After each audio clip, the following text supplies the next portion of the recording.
Sasa kuna tukio ambalo limetokea mkoani Kilimanjaro la mwanamke anayefahamika kwa jina la Mary Mushi mwenye umri wa miaka 26. Huyu bwana ni mkazi wa kata ya Masama Kusini, wilaya ya Hai, mkoani Kilimanjaro, ambaye anadaiwa amewaua watoto wake wawili wa kike kwa kuwachoma na kisu tumboni na kisha kujichoma na yeye mwenyewe sehemu ya koromeo kwa kisu hiko. Ikadaiwa ni baada ya kupata taarifa kuwa mume wake ana mahusiano ya kimapenzi na mwanamke mwingine kwa maana ya mchepuko. Tuulizane dada zangu, Adija, leo hata kama ni kweli, umeona mpaka mwenyewe umeshtuka, hata kama ni kweli unampenda mwanaume kiasi gani, yani unaweza ukaja ukatufanyia sisi ukatili, mimi na kidogodogo pamoja na Kagwe mundani, kwa sababu eti umeachika na huyo mwanaume kweli? Mpaka kizazi cha leo, alafu ni mtoto wa 99, ni kweli?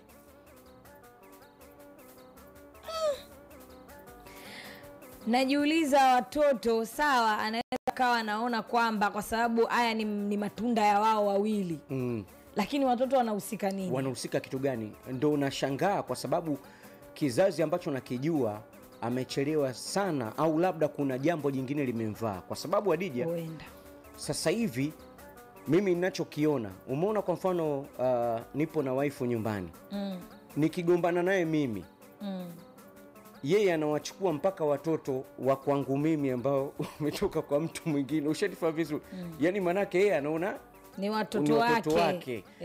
Sasa wewe tena watoto wako leo unawadhuru, na wewe kujiua, kujitoa, kujidhurumu wai kwa sababu kweli ya mwanaume kuwa na mwanamke mwingine. Yani ni taarifa za kusikitisha. Kizazi hiki cha kuna kizazi cha kuna, kizazi cha viola.